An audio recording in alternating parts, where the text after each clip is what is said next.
नमस्कार दोस्तों, इस वीडियो में श्रीमद् भागवत गीता के 18 अध्याय और 700 श्लोकों को आज की पीढ़ियों के प्रत्येक मनुष्यों के लिए, चाहे वो कोई भी हो, उसके करियर में, जीवन में, रिश्तों में, उसके प्रत्येक समस्याओं का समाधान करने के लिए कैसे भागवत गीता का उपयोग किया जा सकता है, ये बताया गया है। दोस्तों, यहाँ पूरे 18 अध्याय को शामिल किया गया है और हर एक अध्याय की शुरुआत से पहले मैं आपको बताऊंगा कि उससे आपको क्या सीखने को मिलेगा।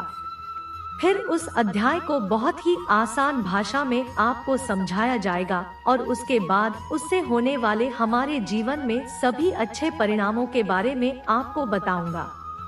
मित्रों, अगर आप सोचते हैं कि भागवत गीता में सिर्फ ये लिखा है कि भगवान की पूजा कैसे करते हैं, तो आप गलत है, क्योंकि भागवत गीता सिर्फ एक किताब या धार्मिक ग्रंथ नहीं है, बल्कि इसमें वो ज्ञान है जो इस पृथ्वी पर जीवन जीने वाले प्रत्येक व्यक्ति के लिए उपयोगी है। ये गीता हमें सिखाती है किस दुनिया में सपने कैसे पूरे किए जा सकते हैं, हमारे पर्सनालिटी कैसे बनती है, कैसे पॉजिटिव एनर्जी बनाई जा सकती है, खुशी क्या होती है, बड़ी बड़ी प्रॉब्लम्स का सलूशन कैसे ढूंढा जा सकता है, डिसीजंस कैसे लिए जा सकते हैं, ब्रेकअप के सदमे से कैसे निकला जा सकता है, इमोशनली स्टेबल कैसे बना जा सकता है, और भी ना जाने बहुत कुछ। जीवन के सफर में हम सभी अपने सपनों को पूरा करने की इच्छा रखते हैं और ये सच है कि हम सब कुछ अच्छी तरह से पाना चाहते हैं। हर कोई अपने करियर में तेजी से आगे बढ़ना चाहता है और करोड़पति बनने का सपना देखता है। हम सभी अपने जीवन में बहुत कुछ सीखना चाहते हैं और जीवन के हर पहलुओं को समझने की कोशिश करते हैं। ये गीता हमें जीवन जीने का सही तरीका बताती है। हमें ये जानने में मदद करती है कि मरने के बाद हमारे साथ क्या होता है, और यह भी बताती है कि ब्रह्मांड कैसे बना है और भगवान के अस्तित्व की गारंटी कैसे है। क्या हम पुनर्जन्म लेते हैं? क्या यह जीवन रियल है या एक भ्रम? लेकिन क्या हमने ये सोचा है कि हमारे सपनों को पूरा करने के लिए हमें बिना थके, बिना किसी मार्गदर्शन के, बिना सही दिशा के सफलता मिल सकती है? क्या हमारा मोटिवेशन इतना मजबूत होना चाहिए कि हम कभी हार ना माने? हमने कई बार देखा है कि हम जब कभी किसी मोटिवेशनल वीडियो को देखते हैं तो हमारा जोश तो बढ़ जाता है, लेकिन जैसे जैसे हम अपने कर्मों में लग जाते हैं तो वहीं हमारा उत्साह भी कहीं गायब हो जाता है। हमें अकेले काम करते समय मोटिवेशन की कमी महसूस होती है, तो इसलिए ये वीडियो लंबा हो सकता है, लेकिन यदि हम इसमें दिए गए रहस्यों को समझ ले तो हमें किसी और मोटिवेशनल वीडियो की तलाश करने की आवश्यकता नहीं होगी और हमें अपने उस लक्ष्य की ओर बढ़ने में मदद मिलेंगे जिसे हमें अपने जीवन में प्राप्त करना है। लेकिन ये समझने के लिए हमें ध्यानपूर्वक बैठकर इस वीडियो की बातों को सुनने और समझने का समय देना होगा।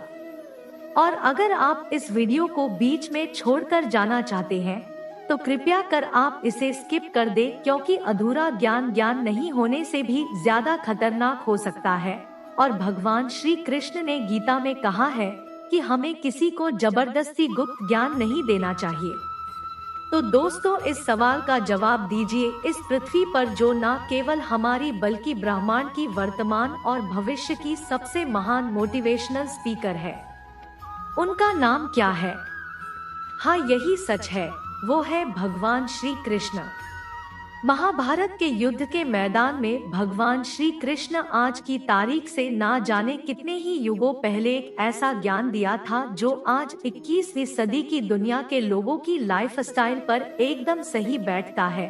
और ये जान करके बड़े बड़े लोग और रिसर्च करने वाले हैरान हो जाते हैं कि ऐसा कैसे हो सकता है कि उस महाभारत के युद्ध के मैदान में दिए गए ज्ञान को पढ़कर Mahatma Gandhi, Albert Einstein, Annie Besant, Sunita Williams और स्वामी विवेकानंद और ना जाने कितने लोगों ने अपना जीवन बदल लिया।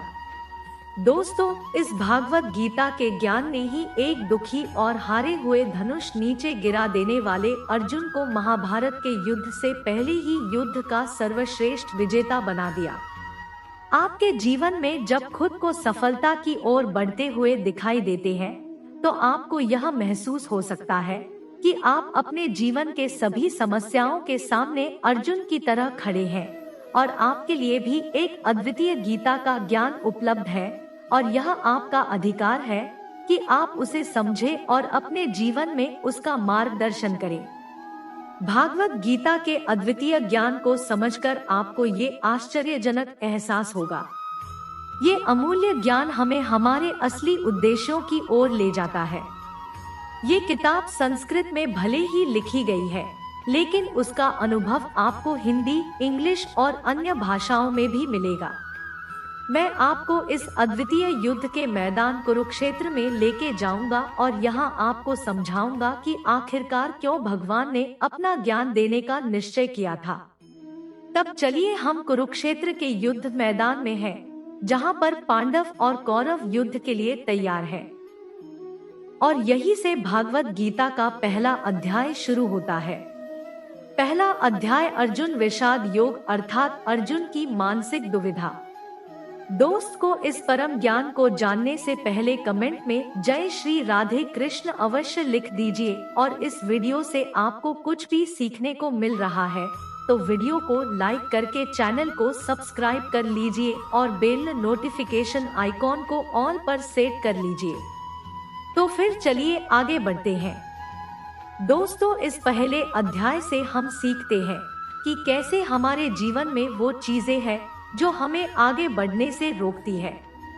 चाहे हमारे पास ज्ञान का बहुत बड़ा भंडार हो, हमारे पास काबिलियत हो, लेकिन फिर भी हम सही फैसला नहीं ले पाते और हमारे कार्य में सफलता नहीं मिल पाती। इसके साथ ही हम जानेंगे कि कैसे सपनों को हकीकत में बदलने के लिए मानव कैसे परिवर्तित हो सकता है। कौरवों में दुर्योधन के मन में खुशियों की अनगिनत उम्मीदें थी। उसके पास बड़ी सेना थी। उसके पास गुरु द्रोणाचार्य और गुरु कृपाचार्य जैसे महान योद्धा थे। पांडवों की सेना में अर्जुन, भीम और पांडवों के पांचों भाइयों के साथ भगवान कृष्ण भी थे। अब ये युद्ध पूरी तरह से परिवार के बीच होने वाला युद्ध बना हुआ था। पांडव और कौरव दोनों एक ही बड़े परिवार के थे और इसके बावजूद हर किसी में जीतने का इरादा था। भगवान श्री कृष्ण के साथ अर्जुन ने अपने सेना को सामने लाकर खड़ा किया ताकि वो देख सके कि उसको किन किन लोगों को मारना है। इस घड़ी में भगवान कृष्ण ने अर्जुन के रथ को मैदान के बीच में ले आए। वहां कुरुक्षेत्र के युद्ध मैदान में कौरवों की सेना में अर्जुन के सामने दादा भीष्म और गुरु द्रोणाचार्य खड़े थे। गुरु द्रोणाचार्य ने ही अर्जुन को तीर चलाना भी सिखाया था। अर्जुन ने युद्ध के मैदान में जिधर देखा वह दोनों ही और सिर्फ परिवार वाले और गुरुओं के शिष्य ही नजर आ रहे थे। इस दृश्य को देखकर अर्जुन बहुत ही दुखी हो गए और कृष्ण से बोले कि यहाँ तो हर कोई मेरा सगा संबंधी है। मैं अपने ही लोगों को युद्ध में नहीं मार सकता। मुझे इस राज्य के लिए तो क्या, अगर कोई तीनों लोग भी दे दे तो भी मैं ऐसा युद्ध नहीं करूंगा जिसमें मुझे अपनों को ही मारना पड़े। गीता के इस पहले अध्याय से हमें ये सीखने को मिलता है कि वास्तविक सोच कैसी होती है।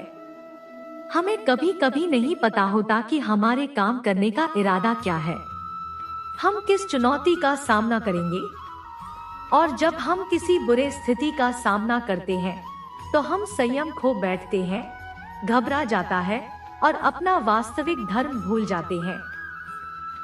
भले ही अर्जुन युद्धकला में माहिर थे और वो युद्ध करने के लिए मैदान में धनुष उठाने की कला को सिखाने वाले गुरु द्रोणाचार्य के शिष्य थे, लेकिन वे अपने लगाव के कारण कर्म का सही फैसला नहीं ले पा रहे थे। इससे हमें यह सीखने को मिलता है कि जब हम जीवन में आगे बढ़ने के लिए तैयार होते हैं तो हमें अपने लगाव को खुद से दूर रखना चाहिए। मित्रों, आप इसे इस तरह से समझ सकते हैं। मान लीजिए आपका दिल से किसी व्यक्ति से गहरा प्यार है, लेकिन वो व्यक्ति आपके प्यार को समझने का मन नहीं रखते। इस बदले में आपको उसके प्रेम को प्राप्त करने के लिए मोहित नहीं होना चाहिए, क्योंकि लगाव किसी भी रूप में हानिकारक हो सकता है। जब तक ये लगाव है तब तक आप अपने आत्मा के धर्म को पूरा नहीं कर सकते। गीता का दूसरा अध्याय सांख्य योग यानी कि पुरुष प्रकृति का विश्लेषण करना। मनुष्य 5 संख्या से बना है, आग, पानी, मिट्टी, हवा, अंत में मनुष्य इसी में मिल जाता है।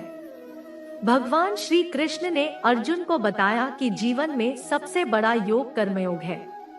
भागवत गीता के दूसरे अध्याय से हमें इमोशनल स्टेबिलिटी, आत्मा, मृत्यु, पुनर्जन्म और डिसीजन मेकिंग के बारे में सीखने को मिलता है। यहाँ हमें के सबसे बड़े कारण और उनके समाधान के बारे में भी बताया गया है। जब अर्जुन ने युद्ध करने से मना किया तो स्वार्थी श्री कृष्ण ने कहा है, अर्जुन ये तुम्हें अचानक से क्या हो गया है? तुम महान योद्धा के मुंह से ऐसी बातें शोभा नहीं देगी। इसलिए अपने इस मन की कमजोरी को छोड़कर युद्ध के लिए फिर से खड़े हो जाओ। इस पर अर्जुन ने कहा कि इस युद्ध से बेहतर है कि मैं एक भिखारी बन जाऊं, क्योंकि मेरे पास यहाँ तक तो अपनी जिंदगी का कोई अहम मकसद ही नहीं है। मेरे पास सही और गलत का ज्ञान नहीं है, इसलिए मैं आपसे मार्गदर्शन मांगता हूँ। श्री कृष्ण मुस्कुराए, क्या कोई इंसान उनसे कुछ मांग सकता है और वो नहीं देंगे? यहीं से शुरू होता है भगवत गीता का ज्ञान, जिसे आपको भी अर्जुन की भावनाओं को जानना और समझना चाहिए। श्री कृष्ण अर्जुन को बोले, क्या तुम अचानक से डर रहे हो? तुम्हें डरना नहीं चाहिए, क्योंकि ये लोग तुम्हारे मारने से ही मरेंगे और तुम्हें ही उन्हें मारना होगा। इन सब लोगों का पिछले जन्म से और आगे के जन्म के साथ कोई संबंध नहीं है। वे तुम्हारे जैसे अनादि हैं। इसलिए जैसे कि तुम अपने पुराने कपड़े बदलकर नए पहनते हो, वैसे ही आत्मा शरीर को छोड़ देती है। हे अर्जुन, तो किसी मरे हुए इंसान को जीवित नहीं कर सकता, क्योंकि जीवन और मृत्यु का नियंत्रण सिर्फ मेरे पास है। तू तो उनकी मौत का सिर्फ एक कारण है, और यह लोग मरने के बाद भी मेरे ही पास आएंगे, क्योंकि वह शरीर नहीं है, वह तो आत्मा है, और आत्मा को किसी भी तरीके से नष्ट नहीं किया जा सकता। आत्मा अगले जन्म के लिए इस शरीर को त्याग देती है।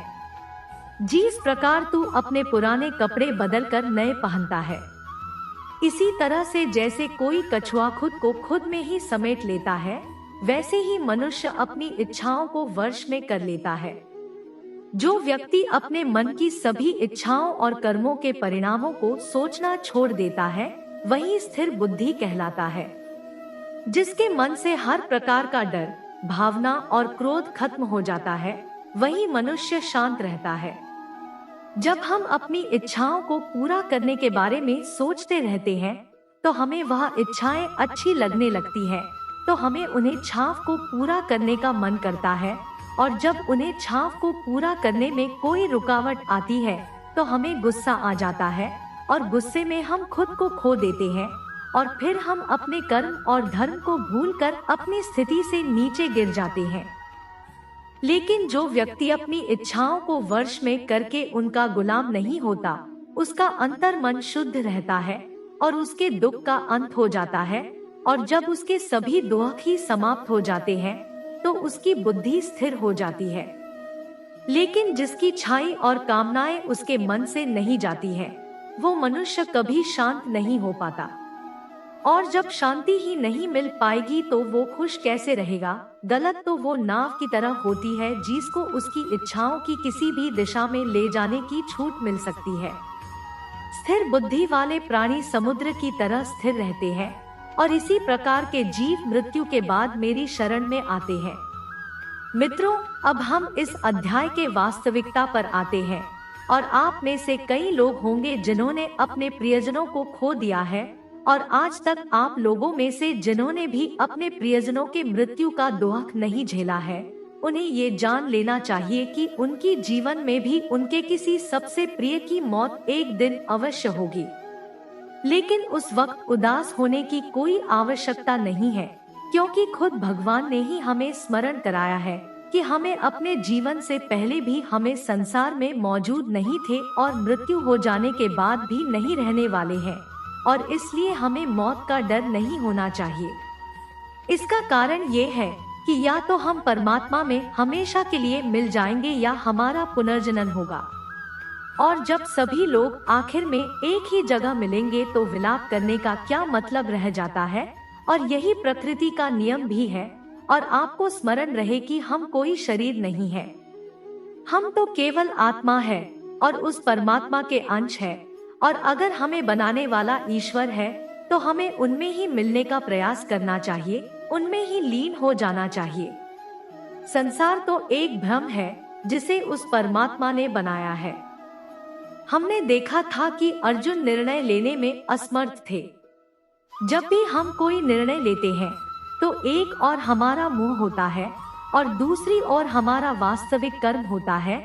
और इस खेल में हम वो नहीं कर पाते हैं जो हमारा असली काम होता है और जो हमें जीवन में सफलता के मार्ग पर आगे बढ़ने में मदद करता है। इसे हम एक एग्जाम्पल से समझते हैं। मान लीजिए आपको अपने घर से दूर कहीं किसी और शहर में शिक्षा के लिए या नौकरी के लिए या अपने किसी लक्ष्य को पूरा करने के लिए जाना पड़ रहा है, तो आपको अपने परिवार का मोह तो छोड़ना ही पड़ेगा।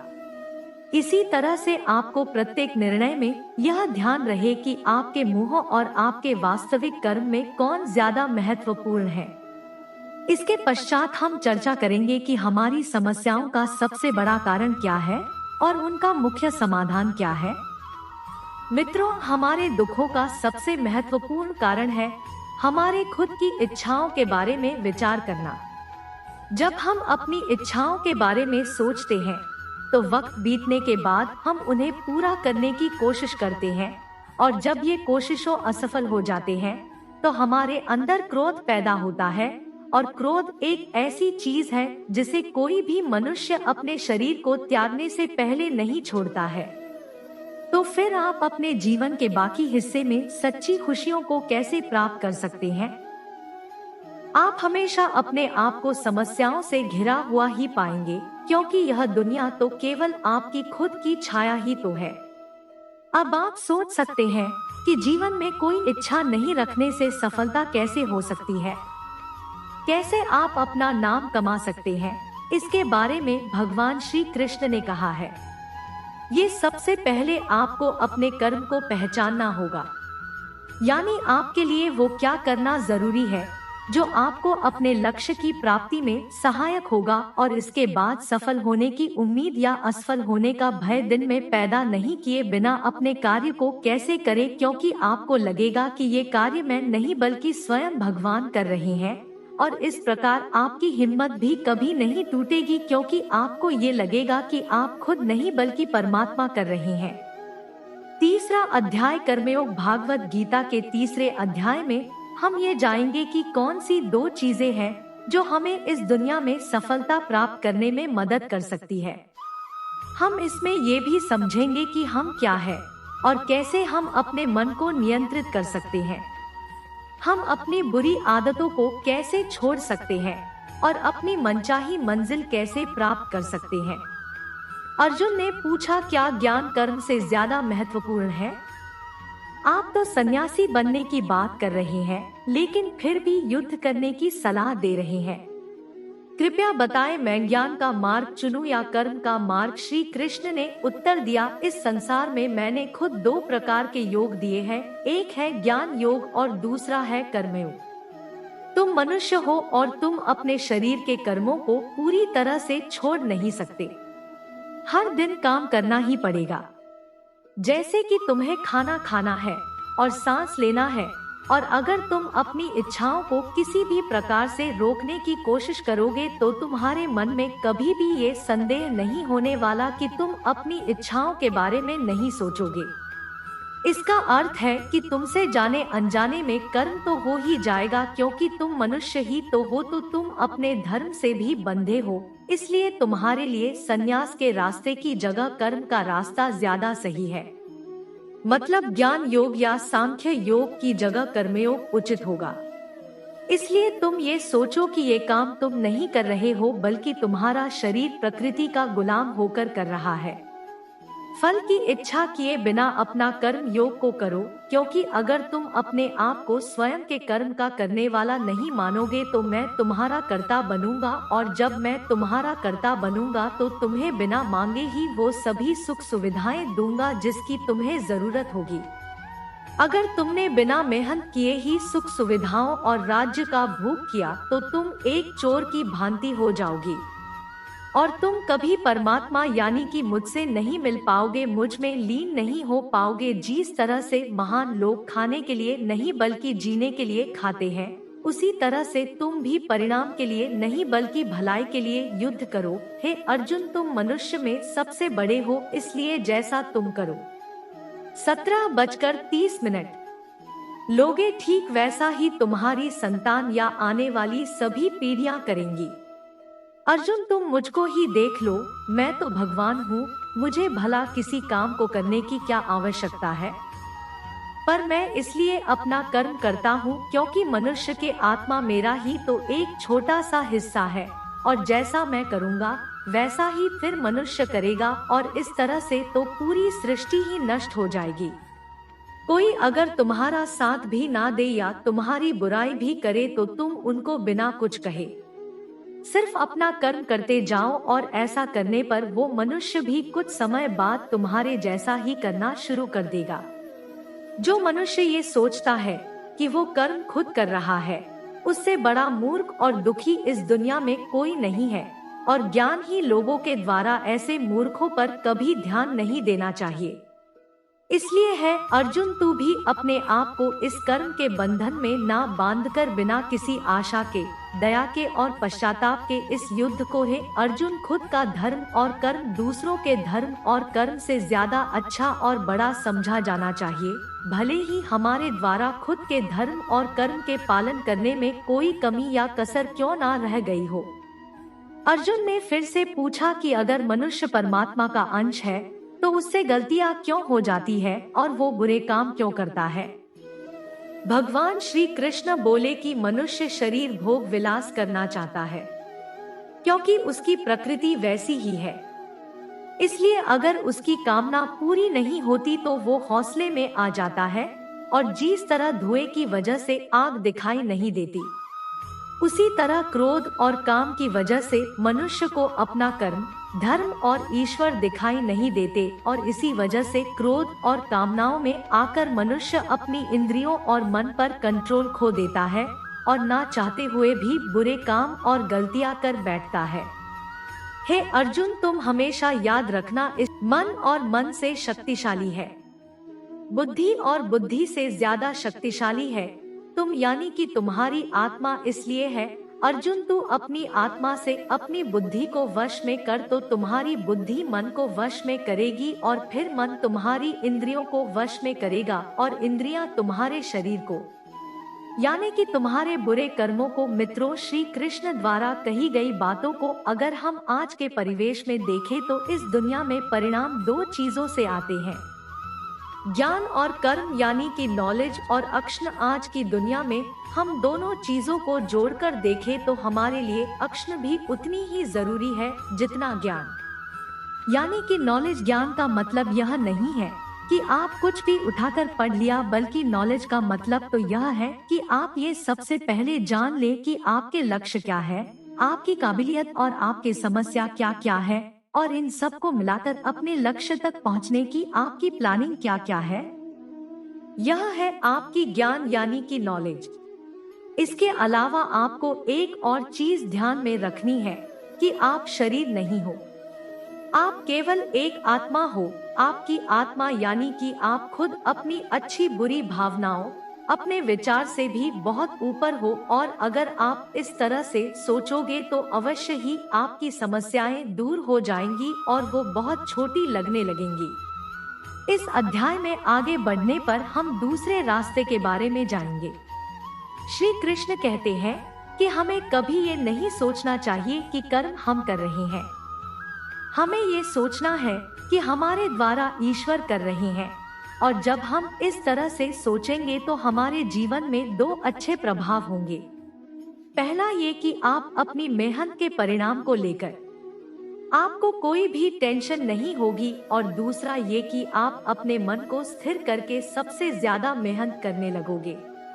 सभी शब्दों की बजाय ये आपको समझना चाहिए कि आपको कभी भी अपने कर्मों के परिणाम पर खुश या दुखी होने का अधिकार नहीं है, क्योंकि श्री कृष्ण के उपदेशों के अनुसार मनुष्य को केवल कर्म करने का अधिकार है। इसके साथ ही आप किसी भी बुरी आदत से कैसे मुक्त हो सकते हो, इसका विचार कर रहे इसे बहुत ही सरल शब्दों में समझाया जा सकता है। आप अपने आप को भगवान का छोटा सा अंश अर्थात आत्मा ही समझे और इसके बाद आप जब अंतर ध्यान से यानी अपने आत्मा के ध्यान से अपने मस्तिष्क को नियंत्रित रखोगे और मस्तिष्क से अपने मन को, और फिर जब आपका मन आपके शारीरिक केंद्रियों को नियंत्रित कर लेता है तो बुरी आदतों को छोड़ना कुछ भी मुश्किल नहीं होगा। अध्याय 4 ज्ञान कर्म संन्यास योग यानी सगुण भगवान का प्रभाव और कर्मयोग का विषय। भागवत गीता के 4थे अध्याय से हमें ये ज्ञात होता है कि भगवान कब और किस रूप में पृथ्वी पर आते हैं और यहाँ तक कि गुरु से ज्ञान कैसे प्राप्त किया जा सकता है और ज्ञान क्यों जरूरी है। श्री कृष्ण ने अर्जुन से कहा है, अर्जुन मैंने इस महान गीता ज्ञान को बहुत पहले बताया था, लेकिन समय के साथ वो ज्ञान समाप्त हो गया है। इस पर अर्जुन श्री कृष्ण से पूछते हैं, कृपया बताइए कृष्ण, आप तो अब वर्तमान काल में हैं, तो आप बहुत पहले के समय में ऐसा कैसे कर सकते हैं।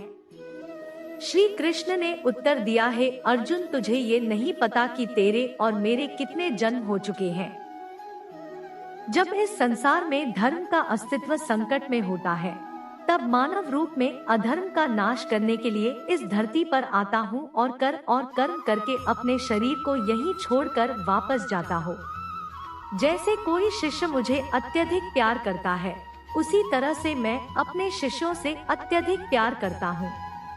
हालांकि मैंने इस संसार को बनाया है, लेकिन मैं यह नहीं सोचता कि यह मेरे द्वारा बनाया गया है।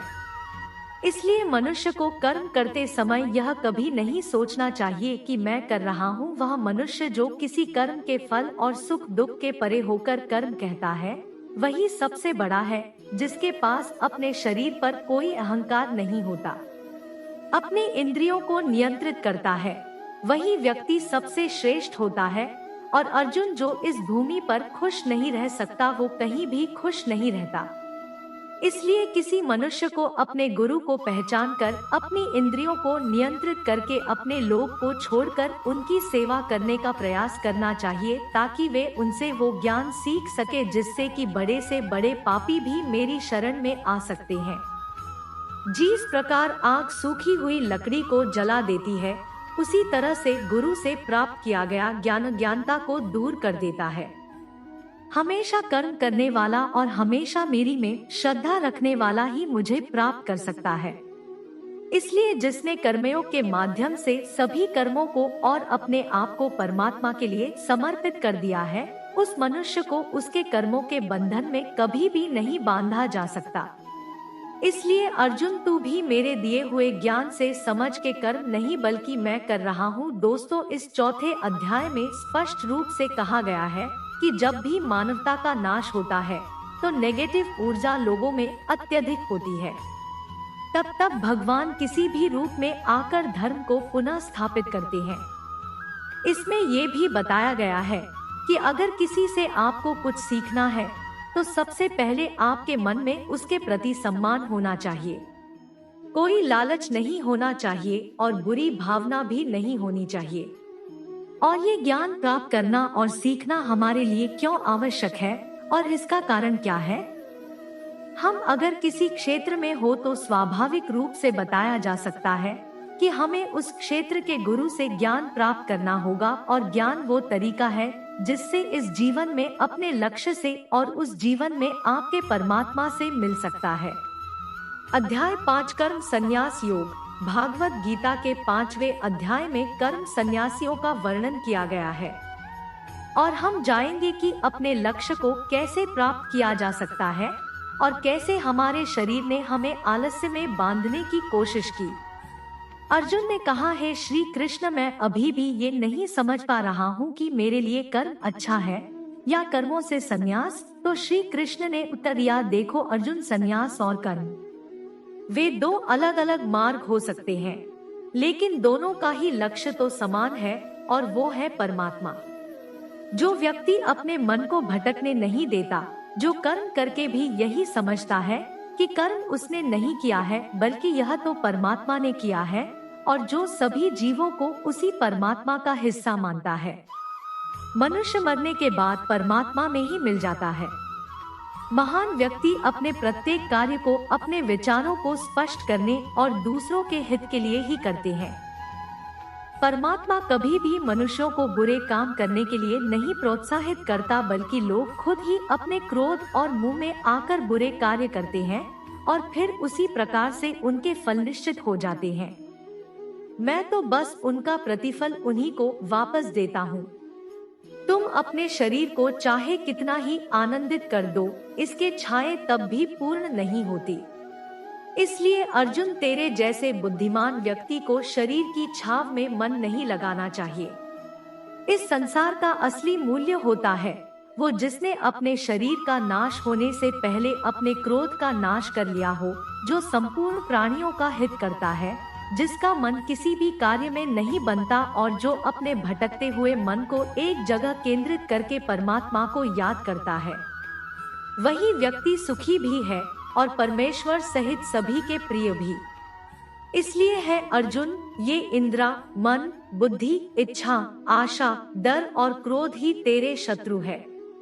इन्हें छोड़ दो दोस्तों। हमारी बॉडी अर्थात हमारा शरीर हमेशा आराम से रहना चाहता है, लेकिन क्या आपने कभी सोचा है इसमें आत्मा नहीं होती तो क्या होगा? हम अक्सर अपने शरीर को ही अपनी पहचान मान लेते हैं। हम कहते हैं ये मेरी आंखें हैं, ये मेरे हाथ हैं, और जब हमारा शरीर हमें आराम करने के लिए बोलता है तो हम सो जाते हैं। लेकिन क्या आप ये सोच सकते हैं कि शरीर आपकी बुद्धि पर भारी हो गई है? इसलिए आपको ये समझना होगा कि आप एक आत्मा है और आपको अपनी बुद्धि से अपने शरीर को चलाना हो। दोस्तों, जो रास्ते भागवत गीता में दिखाए जा रहे हैं वे मानव को परमात्मा से मिला देते हैं। अगर आप इन सभी बातों को अपने जीवन में अपनाते हैं तो आप अपने सपनों को पूरा करने की दिशा में एक कदम आगे रहोगे। दोस्तों, जैसा कि कहा गया है कि भगवान की प्राप्ति के लिए मन को वश में करना बहुत जरूरी है, ठीक उसी तरीके से आपको अपने जीवन में भी मंजिल पाने के लिए मन को वश में करना बहुत ही आवश्यक है। श्रीमद् भागवत गीता अध्याय 6 आत्मसंयम योग। भगवत गीता के 6 अध्याय में हम जानेंगे कि एक योगी क्या होता है और योगी कैसे बनते हैं। अर्थात आज के जीवन में वो व्यक्ति जो अपने जीवन में महत्वपूर्ण कुछ करना चाहता है। इसके साथ ही हम ये भी जानेंगे कि क्या होता है अगर आपने इस जीवन में बहुत मेहनत की लेकिन फिर भी आपका सपना पूरा नहीं हुआ। श्री कृष्ण बोले, केवल अपने सांसारिक कर्मों को त्यागने वाला ही योगी नहीं हो, इसका मतलब है भी वही होता है जो अपने कर्मों को त्याग कर आत्मा की ओर बढ़ता है। उसका मार्ग सफलता की ओर जाता है, चाहे फिर भी उसे कोई भी मुश्किल का सामना करना पड़े। योगी अपने उद्देश्य को हासिल करने में सफल होता है क्योंकि उसका मन परमात्मा की ओर होता है। वो व्यक्ति जो करने योग्य सभी कार्य को पूरी ईमानदारी से निभाता है, उसके फल की प्राप्ति की लालसा नहीं करता, वही असली योगी कहलाता है। जो व्यक्ति अपने मन पर विजय पा लेता है उसके लिए संसार में और कुछ जीतने की अत्यंत आवश्यकता नहीं होती, और जिसका मन इधर उधर चलता रहता है उसके लिए संसार में कुछ भी प्राप्त करना सरल नहीं होता, क्योंकि हमारा प्रिय मन हमारा साथ ही होता है, और अगर हम उसके गुलाम बन जाते हैं तो वह हमारा सबसे बड़ा दुश्मन बन जाता है। जो व्यक्ति अपने मन के संसार के किसी भी विचार या वस्तु से प्रभावित नहीं होता और जो मित्र, शत्रु, महात्मा, पापी, जीव जंतु आदि के प्रति समान दया भाव रखता है, वही योगी के वास्तविक पहचान होती है। इसलिए है अर्जुन, और जब इस प्रकार का योग भाव आता है तो किसी भी आशा के बिना, किसी भी डर के बिना अपने मन को मित्र बनाकर उसे मेरे ध्यान में समर्पित होना चाहिए।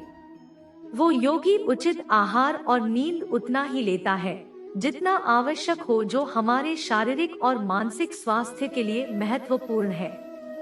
इस प्रकार का योग ही अपने शब्दों पर सदा स्थिर रहता है। जैसे कि शांत हवा में दीपक की लौ स्थिर होती है।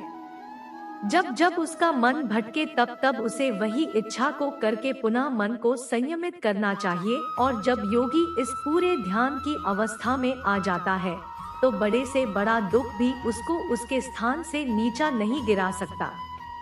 अर्जुन ने कहा, लेकिन हे कृष्ण, ये मन बहुत ही अधीर और चंचल होता है।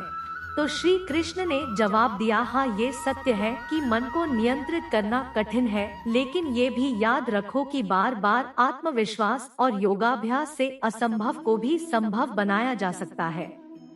इस तरह से हम अपने मन को वश में करके अपने जीवन को अधिक सफलता की ओर ले जाते हैं। अर्जुन ने पुनः पूछा, हे कृष्ण, अगर कोई योगी इस प्रकार से ध्यान में निश्चित रहकर योग करता है, लेकिन अंत में किसी कारणवश उसका मन भटकने लगे तो क्या उसका सारा प्रयास व्यर्थ हो जाएगा? श्री कृष्ण बोले, नहीं अर्जुन, निरंतर परमात्मा की दिशा में बटना हर आत्मा का अधिकार है। अगर किसी कारणवश वो योगी ध्यान से भटक जाता है तो भी वो पुण्य पुरुषों के लोक में कई वर्षों तक सुख और आनंद का अनुभव करता है, और वहाँ पर वो ध्यान भ्रष्ट योगी भी सुख में समय बिताने का अवसर प्राप्त करता है। फिर उस योगी की आत्मा जो ध्यान में भ्रष्ट हो गई थी, वो पूरा उसी पुण्य पुरुष के परिवार में जन्म लेती है, और उस तरह से उसकी आत्मा की यात्रा वहीं से शुरू होती है जहाँ से उसने पिछले जन्म में समाप्ति की थी। इस तरह वो एक नए रूप में और नए जीवन की ओर बढ़ता है। परमात्मा से मिलन के लिए फिर से प्रयास करता है, अर्थात पिछले जीवन में किया गया योग कभी भी व्यर्थ नहीं जाता। लेकिन एक योगी जो निरंतर प्रयास करता है, वो इसी जीवन में अपने जीवन चक्र से मुक्त होकर परमात्मा में विलीन हो जाता है। एक योगी तपस्या और विद्वानों से भी श्रेष्ठ होता है। इसलिए अर्जुन, तू भी योगी बन, क्योंकि जो सबसे श्रेष्ठ योगी होता है वो मेरा भी परम प्रिय होता है। दोस्तों, हर व्यक्ति जिसकी आंखों में कुछ बड़ा करने का सपना होता है, उसको अर्जुन की तरह ही एक योगी बनना चाहिए। योगी वो व्यक्ति होता है जो पूरी तरह से भावनाओं के साथ होता है, जो न्यूट्रल रूप से दूसरों के विचारों पर ध्यान नहीं देता और हमेशा अपने लक्ष्य को पूरा करने के लिए मेहनत करता है। लेकिन दोस्तों, जीवन का कोई भी पथ किसी के लिए भी पूरी तरह से पूर्ण नहीं होता। यह बात हमेशा याद रखनी चाहिए। क्या कोई इंसान उसके सपने पूरे होने से पहले ही मर जाता है तो उसकी मेहनत की कीमत किसी काम की नहीं रहती और अपने सपने ही रह जाते हैं। ऐसा क्यों होता है? तो इसका जवाब इसमें छिपा है कि एक बहुत ही गुप्त बात है जिसे भगवान श्री कृष्ण ने इस अध्याय में बताया है कि अगर आप मेहनत कर रहे हैं और आपने बहुत अनुभव जमा लिया है, बहुत सारा ज्ञान प्राप्त कर लिया है, फिर भी आपको अपनी मंजिल नहीं मिल रही है और किसी कारणवश आपको असफलता का सामना करना पड़ रहा है, तो भी आपकी मृत्यु हो जाए या फिर आप सपनों को पूरा करने के लिए बूढ़े हो जाए, तो इस प्रकार के मरने के बाद भी आपके स्वर्ग में आपके कर्मों के अनुसार आनंद मिलेगा, और जब आपके अच्छे कर्मों का बैलेंस खत्म हो जाएगा तो फिर 35-10 फिर से धरती पर जन्म लेके वापस आएंगे, और जन्म भी ऐसे माहौल या घर में होगा जिसमें आपको पिछले जन्म के ज्ञान का स्तर पाने के लिए मेहनत नहीं करनी होगी। वो तो स्वतः आपको मिल जाएगा। आपको फिर उसके बाद के ज्ञान को पाने के लिए एक पुनः पूरी नई जिंदगी मिल गई होती है। ऐसा मैं नहीं बल्कि भगवान श्री कृष्ण ने भी योगियों के बारे में इस गीता के 6 अध्याय में बताते हुए कहा है, और उन्होंने उन लोगों के लिए भी विशेष बनाया है जो सच में बहुत ज्यादा मेहनत करते हैं। मित्रों, भक्ति सफल चैनल पर आप सुन रहे हैं संपूर्ण भागवत गीता का सार। श्रीमद् भागवत गीता अध्याय 7 ज्ञान विज्ञान योग। इस अध्याय में जो भगवान का ज्ञान है, हमें ये बताया गया है कि ईश्वर कैसे संसार को नियंत्रित करते हैं। ईश्वर को कौन से भक्त सबसे अधिक प्रिय होते हैं, इसके बारे में भी ये जानकारी दी गई है। लेकिन ये सवाल हम सबके मन में उठता है कि क्यों इंसान भगवान को नहीं पहचान पाता है। भगवान कृष्ण इस प्रश्न का उत्तर देते हुए कहते हैं कि हे अर्जुन, अब मैं तुझे वो बात बताऊंगा जिन्हें जानकर तो इस संसार में किसी और ज्ञान की तलाश में नहीं भटकेगा। हजारों लोगों में से कोई एक ही होता है जो ब्रह्मा ज्ञान की खोज करता है और वह कोशिश करके ही सही उसे प्राप्त करता है, और ऐसे हजारों कोशिशों करने वालों में से कोई एक ही मेरे प्रेम में विश्वास और समर्पण के साथ प्राप्त कर पाता है। मेरे दो रूप है, एक जन रूप जिसमें पृथ्वी, वायु, जल, अग्नि और आकाश साथी मन, बुद्धि और अहंकार है। वही दूसरा है चेतना रूप जिसमें सृष्टि का चक्र है। समय को भी मैं ही निरंतर चलाता हूँ। जल, ओमकार, चंद्रमा, सूरज मैं ही हूँ। पृथ्वी की सभी पवित्र ग्रंथ, बुद्धिजीवियों का तेज अग्नि और तपस्वियों का तप, धर्मों का पवित्र कर्म, अलग अलग समयों का काल और बलवान का बल भी मैं ही हूँ। इस संसार के लोग संसारिक गुणों के बंधन में जकड़े हुए हैं, इसलिए मैं किसी को अपने असली रूप में नहीं दिखाई देता हूँ, और वास्तविकता में ये संसारी गुण भी मेरी माया ही तो है। मगर जो मनुष्य इस मोह माया को तोड़ देता है, मुंगेरा भक्त बन जाता है। माया के जाल में फंसे हुए मूर्ख लोग मेरी शरण में नहीं आ सकते हैं। कोई भी भक्त चार विभिन्न प्रकार से मेरी पूजा करता है। कोई प्राप्ति की इच्छा रखने वाला, कोई दोह के समय मुझे याद करने वाला और कोई मुझे पहले से ही जानने वाला, लेकिन इनमें से मुझे सबसे अधिक प्रेम करने वाला ज्ञानी भक्त पसंद है। ये चारों भक्त दयावान होते हैं, लेकिन ज्ञानी पुरुष तो मानो मेरा ही रूप है, और ज्ञानी भक्तों में से वो व्यक्ति भी शामिल है जिन्होंने मुझे बहुत सारे जन्मों से माना है और मृत्यु के बाद भी उनकी आत्मा मुझ में ही मिल जाती है। जो भक्त किसी इच्छा की पूर्ति के लिए किसी देवता की पूजा करते हैं, उनकी आस्था में मैं वही देवता बना देता हूँ और उस भक्त को अंततः वो देवता प्राप्त हो जाते हैं। इस फल की अवधि समय सीमित होती है। अगर कोई भक्त मेरी पूजा करने के लिए किसी भी तरह का प्रयास करता है तो मैं उसे अपना बना लेता हूँ, जबकि दूसरी तरफ वे मूर्ख जो मुझे जन्म लेने और मरने वाला मानते हैं वो मुझे प्राप्त नहीं कर पाते हैं। मैं भूत, काल, वर्तमान और भविष्य को जानता हूँ, हालांकि श्रद्धा रहित लोग मुझे नहीं जान सकते। विभक्त जो सांसारिक मोह और माया को छोड़कर उच्च कर्मों का अभ्यास करके मेरी भक्ति करते हैं, वे मृत्यु से मुक्त होकर मुझ में ही लीन हो जाते हैं। जब आप अपने जीवन में कोई लक्ष्य स्थापित करते हैं तो समय बीतने के बाद वो लक्ष्य भूलने की आशंका हो सकती है, क्योंकि विभिन्न विचारों और कार्यों के बहुत अधिक चिंता होती है। भगवान श्री कृष्ण ने ये बताया है कि माया के जाल में फंसे व्यक्ति भगवान को भूल जाते हैं, और इसी तरह कई बार अपने महत्वपूर्ण लक्ष्यों को भी भूल जाते हैं और उन्हें लगता है कि उन्होंने जो लक्ष्य निर्धारित किया है वो तो बेकार है, व्यर्थ है। वो सोचते हैं कि लाइफ तो केवल मजे लेने के लिए है, क्या पता कल रहूं या ना रहूं, और इस तरह के सोच रखने वाले व्यक्ति को गीता में मूर्ख कहा गया है, जो इतना भी नहीं जानते कि ये जो डिस्ट्रक्शन है या ये जो भटकाव है, ये मेहनत करने वालों को बस आजमाता है, और ज्यादातर लोग इसी भटकाव में बंद करके रह जाते हैं। वहीं दूसरी तरफ जो लगातार बिना डिस्ट्रैक्ट हुए कठिन परिश्रम करता है, वही व्यक्ति सफलता को प्राप्त कर पाता है और उसके मन को शांति प्राप्त होती है। अध्याय 8 अक्षर ब्रह्मा योग। इस अध्याय में हम जानेंगे कि भगवान क्या है और उन्हें कैसे प्राप्त किया जा सकता है, देवता क्या होते हैं और इस संसार का कारण क्या है। ये सभी बातें हम इस अध्याय में सीख सकते हैं। अर्जुन ने पूछा है, कृष्ण परम ब्रह्मा क्या होता है, अध्यात्म का स्वरूप क्या होता है, कर्म क्या होता है, ये संसार कैसे चलता है और देवता कौन होते हैं। इसलिए मैं अर्जुन के इन सभी प्रश्नों के उत्तर भगवान श्री कृष्ण द्वारा दिए गए हैं। श्री कृष्ण कहते हैं कि जीवों की वास्तविकता ही अध्यात्म होती है। कर्म हमारे द्वारा पास्ट में किया गया त्याग होता है, जिसका परिणाम हमें वर्तमान में मिलता है। उसी तरह से हमारे वर्तमान में किए गए कर्म या त्याग वो भविष्य में मिलने वाले परिणामों को ही जन्म देते हैं। इस संसार का निर्णय करता वो मैं ही हूँ, और जब कोई व्यक्ति अंत के क्षण में अपने मन में वही भाव और अपने ध्यान को उसी भाव में स्थिर करके शरीर को छोड़ता है, तो वो उसी भाव को प्राप्त करता है। इसलिए मुझे याद करने वाले हमेशा मेरे पास आते हैं। इसलिए अर्जुन, तू भी मुझ में ही ध्यान कर और युद्ध करके तुम मुझे ही पाएगा। वे लोग मुझे सदैव याद करते हैं, वे सरलता से मेरे पास आते हैं, और जो मेरे पास आते हैं उनके जन्म मन का चक्र समाप्त हो जाता है। उनके सारे दुख हमेशा के लिए खत्म हो जाते हैं।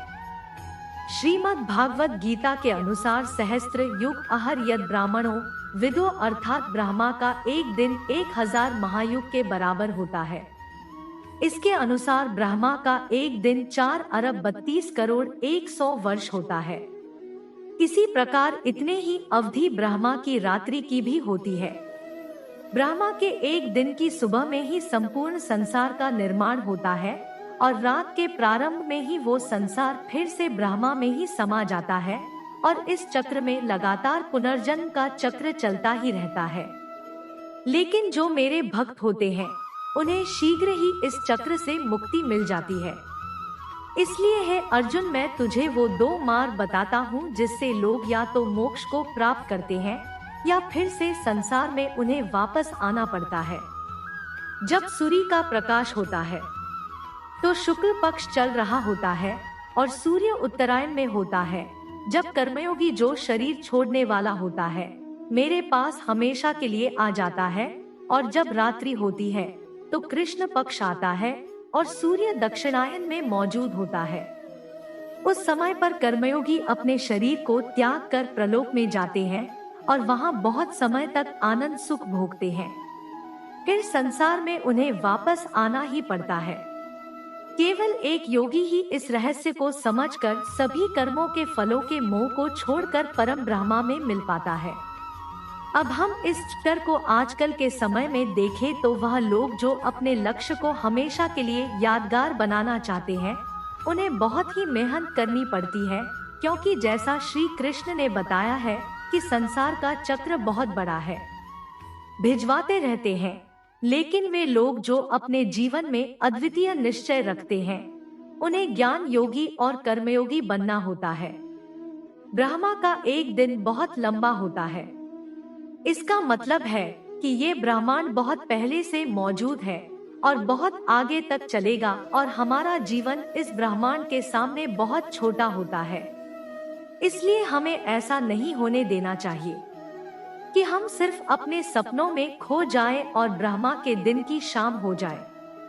अध्याय 9 राज विद्या राजकोई योग अति महत्वपूर्ण गुप्त ज्ञान। ये अध्याय हमारे मानसिक और आत्मिक जीवन को उसके स्वभाव और दिव्यता के साथ जोड़ता है और उसके मध्य संतुलन को बनाए रखना सिखाता है।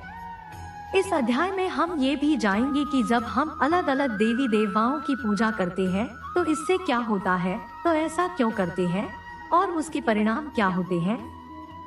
श्री कृष्ण ने कहते हैं, वो मनुष्य जो मुझ में श्रद्धा नहीं रखते वो इस संसार में बार बार दुख झेलने के लिए आते जाते रहते हैं। मैं संसार को बाहर बाहर उत्पन्न और समाप्त करता हूँ। मैं ही मनुष्यों को उनके कर्मों के अनुसार फल देता हूँ, पुनर्जन्म देता हूँ, लेकिन मुझे अपने कार्य का कोई भी घमंड नहीं है। मैं ऐसा करते हुए भी इस कर्म के बंधन में नहीं फंसता। सब कुछ करते हुए भी मैं नहीं मानता कि मैं कुछ कर रहा हूँ। मेरी मायाजाल में फंसने वाले और मुझे समझने में असमर्थ लोग और बेकार की आशा और निरर्थक काम करने वाले लोग हमेशा इसी संसार में बंधे रहते हैं। वो वेदों को पढ़कर स्वर्ग की प्राप्ति के लिए मेरी पूजा करते हैं।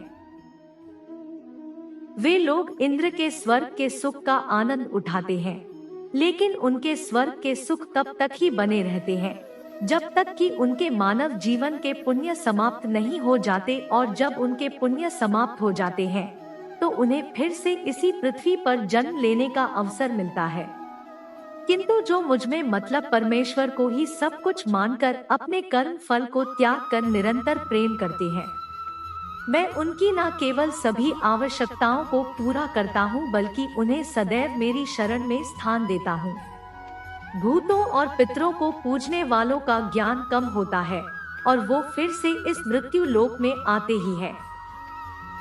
इसलिए अर्जुन, यदि तू कुछ भी कर्म करता है और दान देता है तो उसे मुझ में स्मरण करके कर, तो वो मुझे ही प्राप्त हो जाएगा। मेरे लिए प्रिय और अप्रिय सब बराबर है। यहाँ तक कि अगर कोई बहुत ही अत्याचारी हो, चाहे स्त्री हो या पुरुष, चाहे राजा हो या भिखारी, वो मुझ में ही समर्पित होकर इस अनंत सागर को पार कर पाता है। इस प्रकार अगर तू खुद को मुझ में अर्पित करेगा तो मैं ही तुझे प्राप्त होगा। मित्रों, इस अध्याय में श्री कृष्ण कहते हैं कि जो कोई भी भक्त सच्चे मन से किसी ईश्वर में पूजा और आदर उस ईश्वर के प्रति रखता है तो मैं उसके इस भक्ति को उस ईश्वर से जोड़ देता हूँ।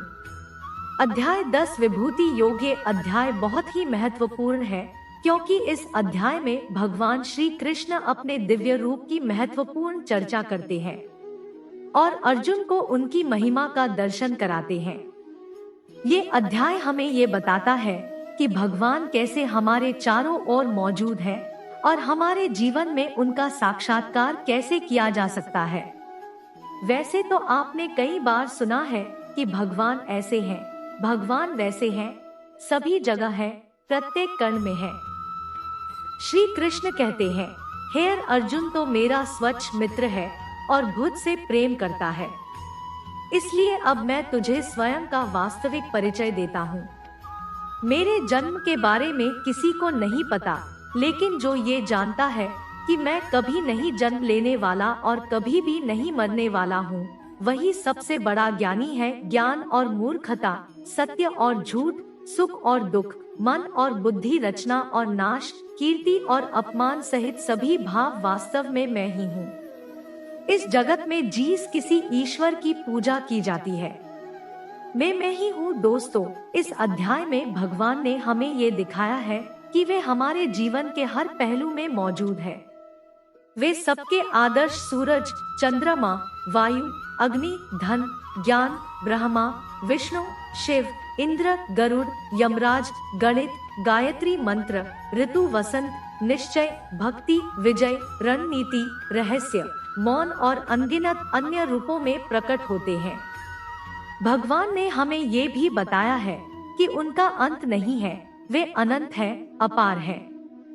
वे हमारे सभी पहलू में हैं और उनको पूरी तरह से जान पाना हमारे बस की बात नहीं है। मैं अर्जुन से कहते हैं कि अर्जुन, मुझे पूरा जानना तेरे लिए किसी काम का नहीं है। बस तो इतना जान ले कि ये संसार मेरे एक छोटे से अंश से ही चलता है, यानी ऐसी कोई जगह नहीं है जहाँ पर भगवान ना हो। श्री कृष्ण ने ये भी कहा है कि अर्जुन को ना तो ईश्वर को पूरा जानना जरूरी है और ना ही वह कभी उन्हें कंप्लीटली जान पाएंगे।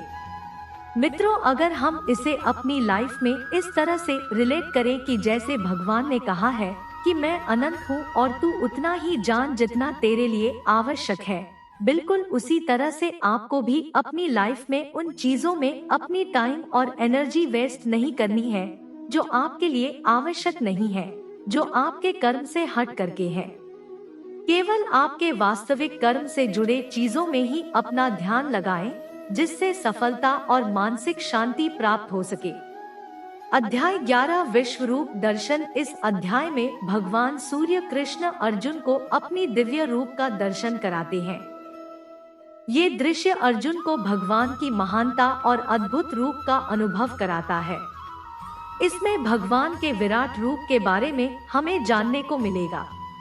अर्जुन, श्री कृष्ण इसे कहते हैं, हे कृष्ण, आपके दिए हुए ज्ञान से मेरे सारे संदेह दूर हो गए हैं, लेकिन अगर संभव हो तो मैं आपका महान रूप देखना चाहता हूँ। तो श्री कृष्ण ने कहते हैं, हे अर्जुन, परंतु इन मानव की आंखों से ये सब नहीं देख पाएगा तू, इसलिए मैं तुझे ये सब देखने के लिए दिव्य नेत्र प्रदान करता हूँ। मित्रों, इसके बाद जो अर्जुन ने देखा उसके वास्तव में कल्पना भी नहीं की जा सकती है। ईश्वर का ना तो कोई आराम था और ना ही कोई मध्य है और ना ही कोई अंत था।